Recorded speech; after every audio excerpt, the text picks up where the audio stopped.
नमस्कार दोस्तों, आप देख रहे हैं ब्लू आर्मी 85 और आपको मैं बता दूं कि बसपा सुप्रीमो मायावती के जो कार्यकर्ता हैं ज़ोरों शोरों से लोकसभा चुनाव में लगे हुए हैं।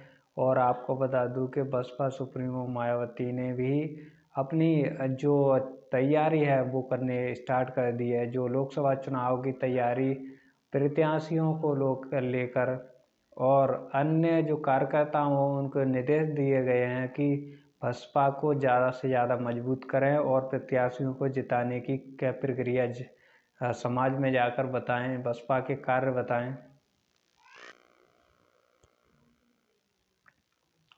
राजनीति गलियारों में चर्चा होती रहती है बसपा की, तो बताएं बसपा का समीकरण। बसपा को समीकरण यही है कि सबसे ज़्यादा मुस्लिम वोट पर फोकस कर रही है बसपा सुप्रीमो मायावती। बसपा सुप्रीमो मायावती के द्वारा जो मुस्लिम वोट है और दलित वोट है, इन दोनों का गठजोड़ बनाकर समीकरण बनाकर प्रत्याशियों को मजबूत कैंडिडेट अपनी सीट पर लड़ाकर आगे बढ़ने का बसपा का है प्लान।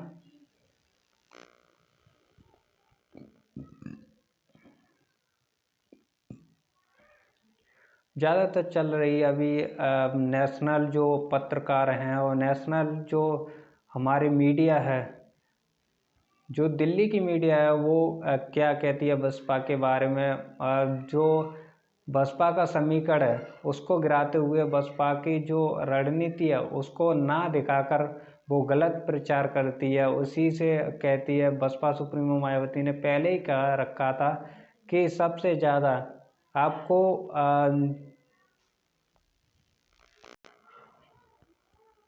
सबसे ज़्यादा मीडिया से आपको बचना होगा, क्योंकि बसपा का जो कोर वोटर है वो झालसे में ज़्यादा आ जाता है कि बसपा कमज़ोर होती जा रही है, बसपा अपनी रणनीति नहीं कर पा रही है, बसपा अपने जो कैडर कैंप है वो नहीं लगा पा रही है, जो कहें तो समाज के अंदर नहीं जा पा रही है। बसपा का ऐसा कोई नियम नहीं है। पहले जो मान्यवर काशीराम ने जो मिशन स्टार्ट किया था उसी पर बसपा सुप्रीमो मायावती अपने अंदाज के साथ ही उतरती जा रही है। और बसपा सुप्रीमो मायावती का शुरू से ही प्लान रहा है कि बसपा ने कभी भी किसी से निरपेक्ष बात नहीं की है। निरपेक्ष जो पार्टी की अपनी जो पक्षता दर है तो उसको दर्शाते हुए बसपा सुप्रीमो मायावती अपने जो कि बसपा को मजबूत करने में लगी रहती है। और उसी दौरान आपको बताएं तो अभी प्रचार जो मीडिया में चल रहा है कि बसपा के जो 10 कैंडिडेट्स थे संसद में चले गए थे, जैसे कि जीतने के बाद में 2019 में जीते हुए 10 कैंडिडेट बसपा के चिन्ह से जीते हुए गठबंधन जो सपा बसपा का बना था, तो सांसद 10 जो जीते हुए थे, तो वो मीडिया बता रही है कि 10 में से 4 तो सपा के पास में जा रहे हैं और 2 जो कि कहें तो 2 कैंडिडेट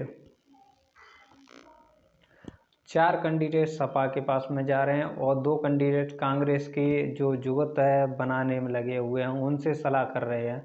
जो गुसर पुसर होती है कि वो समीकरण में अपने जो समीकरण है सांसद बैठा रहे हैं, जैसे मलूक नागर जी और भी सांसद हैं। और आपको बता दूं कि जो 4 कैंडिडेट बीजेपी के तरफ अपना रुख कर रहे हैं, यही प्रचार कर रही है जो नेशनल मीडिया। उस नेशनल मीडिया से आपको बचना होगा, क्योंकि ये दुष्प्रचार है और बसपा को जो नीचे गिराने का काम है मीडिया का। यह बसपा ने पहले से ही कह रखा है कि मीडिया हमारी नहीं है और हमारे ही जैसे विरोधियों हमारी जैसी विरोधी पार्टी हैं वो उनकी मीडिया है और वही उनका काम करती है, लेन देन करके उनका सटगट बन जाती है। बसपा किसी को लालच नहीं देती है। बसपा का जो कोर वोटर है वो हर हमेशा जालसे में आता रहता है और उसी के दौरान बसपा को कमज़ोर होने के लिए वो यही प्रचार करते हैं मीडिया पर कि बसपा कमज़ोर होती जा रही है। और बसपा का समीकरण तो ये बताएं कि जो बैलेट पेपर से ईवीएम का जो सवाल है, ईवीएम को लेकर बसपा ने हर रैली के अंदर आपको बताएं तो 2014 से लेकर 2017, 2019, 2022 के चुनाव में लेकर बसपा ने हर ईवीएम पर लेकर मुद्दे, ईवीएम का जो मुद्दा है उस पर उठाया है। लेकिन अन्य दल पार्टियां हैं तो वो बसपा के साथ नहीं आती हैं कभी भी। बसपा जब अपनी जो रणनीति है बनाने में जो ऐसे ईवीएम को सवाल उठाती है तो उसके साथ कभी नहीं आई, और अलग अलग चलकर अपनी जो भूमिका है वो निभाने में काम करती हैं। और अन्य पार्टियां बसपा के साथ जो ईवीएम हटाने में, कार्य करने में आ जाएं तो ये ईवीएम हट जाएगी। और बैलेट पेपर से, जो बैलेट पेपर है उससे चुनाव हो तो बसपा कि 80 लोकसभा सीट में से, जैसे यूपी में 80 लोकसभा सीट में से कम 30-35 सीट निकल आएंगी। तो बसपा का दावा पहले से ही है कि बसपा सबसे ज़्यादा मजबूत है, और बसपा अभी भी मजबूत है और पहले भी मजबूत थी, ऐसे ही अब भी मजबूत रहेगी।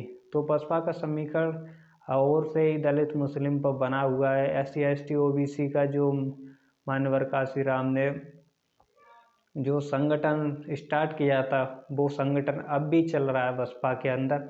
और बसपा को सोशल मीडिया जैसे हमारे जैसे चैनल दिखा रहे हैं तो बसपा को मजबूत करने का हमारा प्रयास है। और बता दें कि बसपा की सुप्रीमो मायावती ने जो प्लान बनाया था कि दलित मुस्लिम और गठजोड़ को लेकर, तो उस पर चल रही बसपा ने सभी समीकरणों को सेट करते हुए प्रत्याशी का नए जो प्रत्याशी हैं 10 मीडिया बता रही है कि 10 प्रत्याशियों को बसपा निकालने का काम कर रही है। और प्रत्याशियों की बात करें तो बसपा ने कभी भी अपने संघर्ष में लेकर प्रत्याशियों के चयन जल्दी से नहीं किए, क्योंकि रणनीति बनाने में और सोचने में बड़ा वक्त लगता है, और नेता लोग इधर उधर जाने की बसपा से कोशिश करते रहते हैं, आते भी हैं जाते भी हैं, तो वो तो राजनीतिक दौर में चलता रहता है। 2019 के चुनाव में जो 10 सांसद थे वो अभी मीडिया दिखा रही है तो वो दूसरी पार्टियों में जाने के लिए तैयार हैं। तो इसी को लेकर बसपा सुप्रीमो मायावती कोई भी चिंतन नहीं कर रही है। वो जा रहे हैं तो और भी आएंगे, अच्छे समीकरण बनेंगे और बसपा मजबूत होगी, और 2019 की तरह ही 10 से ज़्यादा सीट लाएगी 2024 में मोदी को हराने के लिए। बसपा ही एक विकल्प ऐसा है कि जो कि आप वोट दोगे तो बसपा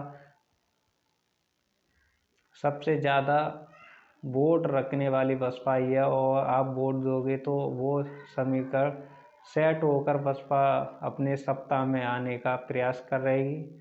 और आपको बता दें जैसे कर्नाटक में बसपा के कार्यकर्ता अभी मीटिंग चल रही है तो RS प्रवीण तेलंगाना में लगे हुए हैं। और आपको बता दें कि जैसे कि कर्नाटका में अभी रामजी गौतम ने भी मीटिंग की है, और अन्य जगह पर भी आकाश आनंद मीटिंग करते रहते हैं।